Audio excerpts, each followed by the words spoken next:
Hello and welcome back to Beginner Dobro. I'm Justin Gambrell, and today we're going to be working on learning a blues scale. This is because that G major pentatonic scale that we learned before sounds great in most cases, but in certain songs you want something that sounds a little bluesier, gets a little more of that feel. And so instead of playing a G major pentatonic, we'll play what is called a G minor pentatonic, or just simply a minor pentatonic scale. In our case today, we're just going to learn it in G. So it goes from taking a break, going up and down the scale, from sounding like this to sounding more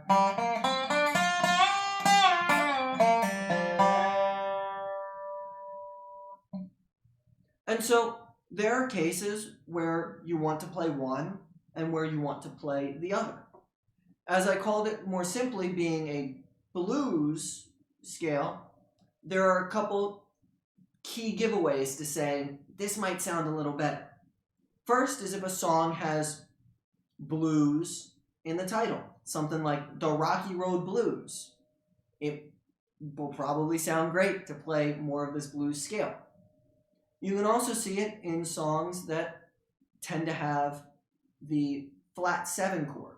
Or like when we're in the key of G, if it has an F chord, it might sound really, it will sound really good to be using a lot more of the notes in this scale. That's songs like Little Maggie or Rain and Snow being a couple really common ones. And so learning this will allow you to just have a little more to switch in and out on different songs to make them sound a little different. And so let's begin.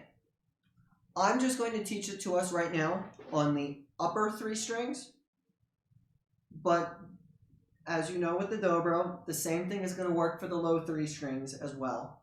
I just don't feel like we need to go over both. I think you're smart enough that you can get that. So here we go.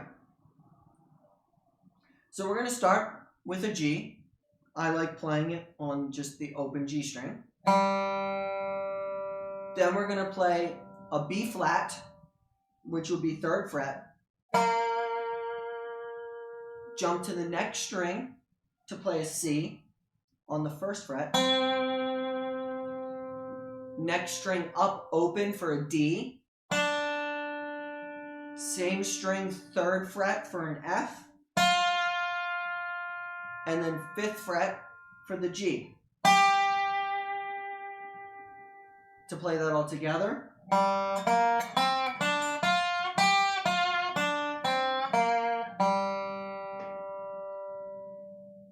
And so I'm going to put up right next to me, and I hope it'll both fit. On one side, I'll hopefully put the notes just as they are. And on the other side, I'm going to put scale degrees, because we always want to think in scale degrees. It can help us remember it when you're trying to go to a different key, but also just helps us understand the theory behind why we picked the notes we picked.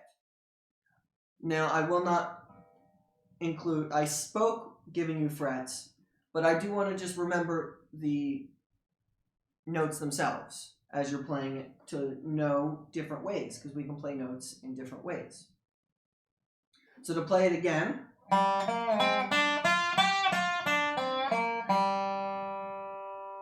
and as I've done in so many other videos, now is a great opportunity to just hit that pause and just mess around with this.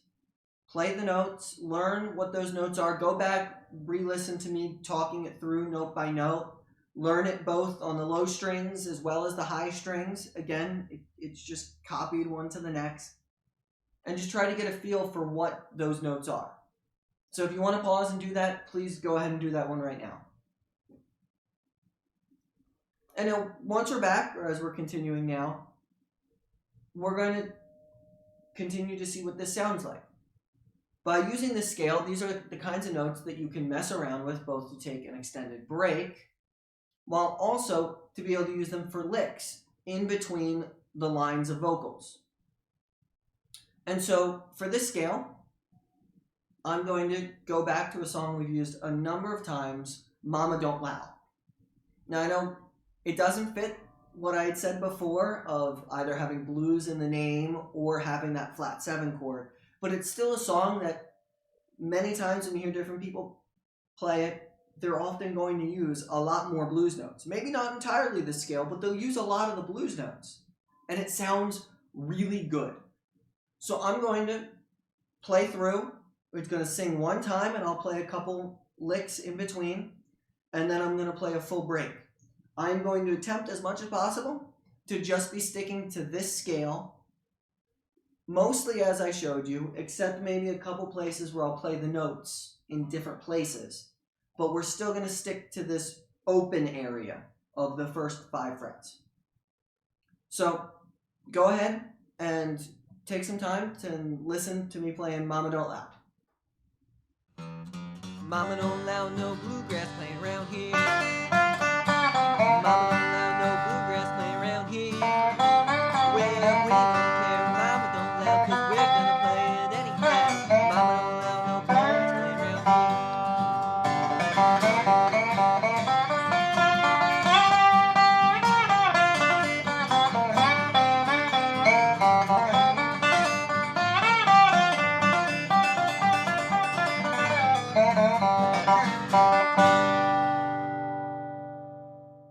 So there we have it. Really, just by messing around, you can do all you need to do.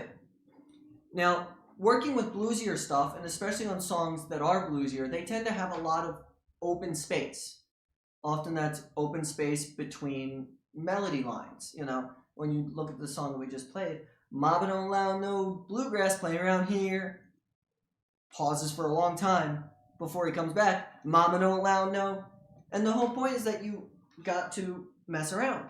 If I was to just play the melody, I would just go.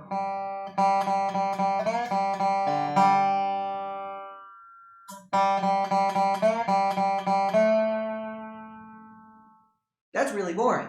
But even if you mix it up with.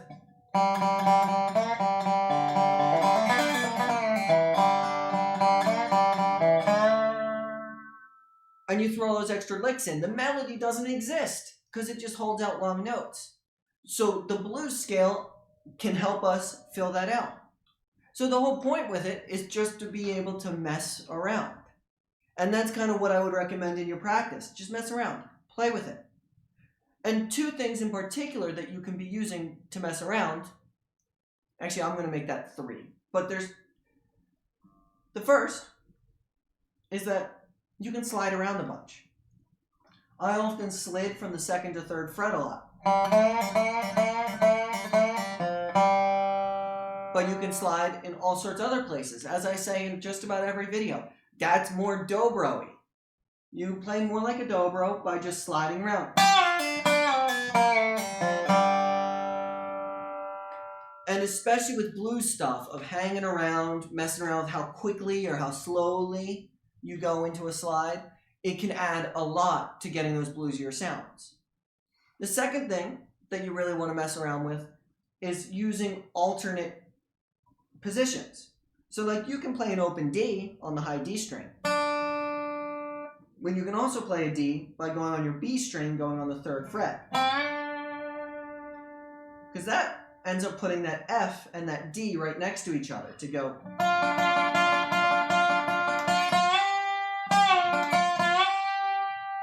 But you can also do it open. Or going with the C on the G string up on the 5th fret.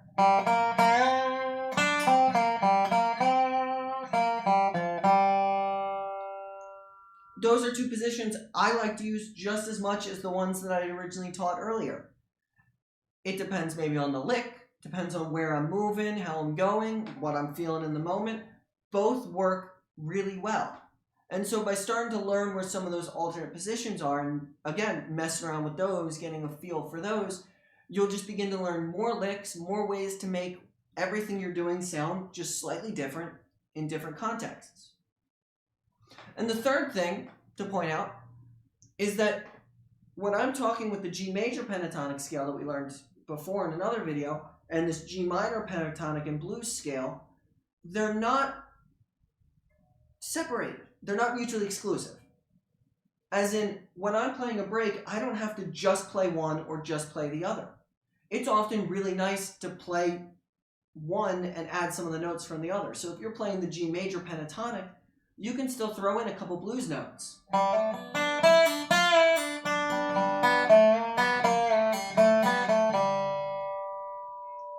The two that you really want to throw into your major scale is using that B flat and the F. And I mean, I know those are the main differences, but by putting in that every now and then, it can sound really good. Or by using the A note in your blues scale to help slide around. Those are just more ways in which you can make things sound different. Just because a song sounds a little lighter, maybe not completely bluesy, you can still add a little bit of that blues in there. And that takes time. As I like to talk about with music, it takes wisdom to know what the place is and what not to, and wisdom often takes trial and error to figure out sometimes.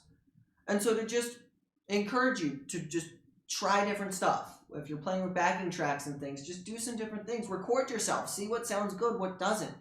And just continue to try it out. Because ultimately with a lot of this blues stuff, it's just to make everything sound a little more fun. Less by the book. And so I love throwing in blues stuff. I love playing songs that are much bluesier and working through it more and more. And even this is just one way to play blues stuff. There are so many more. And so please go out, experiment, try this more and more. And so I hope that you learned a lot about this in this video. If you did learn, if you enjoyed being able to learn from this, make sure to like, subscribe to be able to hear more videos, get more lessons. And feel free to leave a comment if you want to hear more different ways to play blues stuff, or if there's anything else that you want to hear me be able to cover and talk about in these lessons, drop that in the comments and I will be sure to get to it and try as hard as I can to be able to actually answer those questions in other videos. So again, thank you for watching. Go out there, have fun playing, and keep on getting to know the dobro more and more each and every day. Bye.